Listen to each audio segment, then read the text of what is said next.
Mike, it's good to have you. It's not Apple here that you're singling out. It's actually Alphabet or Google. Why?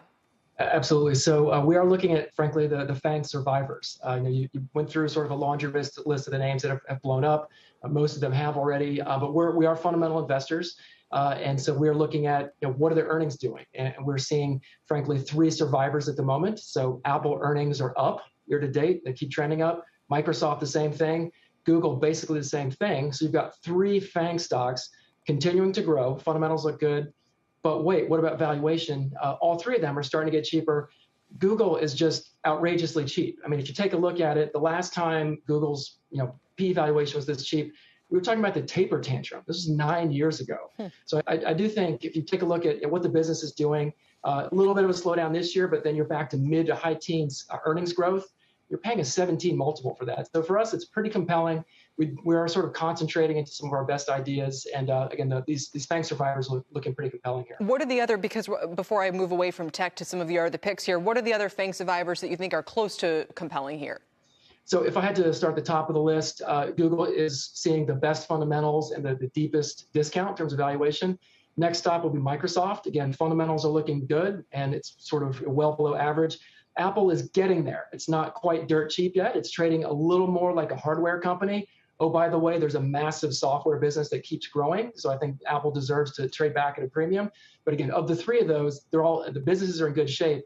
Google, the valuation is just jumping out at us as a pretty good opportunity. All right. And then some of the other places that are really jumping out to you are elsewhere than big tech. We're talking about Danaher and Clorox. Really? Why these two? So, diversification, that's sort of the name of the game. So for us, generally, we do like growth. I think our theme is really businesses that can exceed expectations over a number of years. We're seeing that with some of the big tech stocks. Danaher, again, kind of not exactly a household name, but they're really kind of the picks and shovels behind the COVID vaccines and some of the drugs out there, just really crushing it in terms of growth. Again, similar to some of these FANG survivors, the fundamentals are in good shape. We've not seen our earnings come down yet. Oh, by the way, the multiple is way down. So again, you're getting a quality business, a company that can beat and raise, and you're getting it on sales. That's something that we like here. And that's the case with Danaher, which is just fractionally lower today, but it is down for the month and for the year in what's been a very tough tape. What about Clorox? So Clorox, again, going back to diversification, we're not smart enough to call this is the bottom and all the growth stocks are going to rip here. We want to make sure we've got some diversification. Clorox, good business in staples. They really kind of got crushed over the past 6 to 9 months. Inflation really was a big problem for them. They're just starting to figure that out, push some price increases through, figure out their manufacturing.